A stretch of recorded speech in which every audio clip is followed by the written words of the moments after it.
د دې دپاره ناروغي نشي کېدای چې موږ ښه پوهېږو چې څنګه یې له منځه یوسو ولې د له منځه وړلو دپاره یې تګلاره نه پیدا کوو.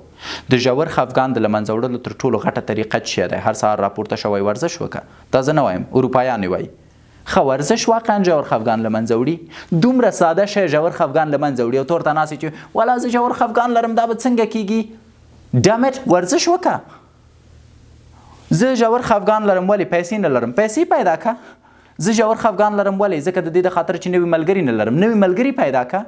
ما ته یو نفر راوښایي چې 5 وخته لمونځ کوي، هره ورځ تمرین کوي، نوي ملګري پیدا کوي، ښې پیسې لري او په خدای ایمان او عقیده لري او دا د ژور خفګان ولري.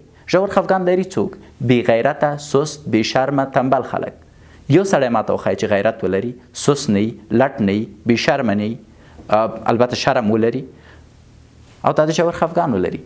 یو ورزشکار ما ته وښایي چې ژور خفګان ولري. یو با عقیدې انسان ما ته وښایي چې ژور خفګان ولري.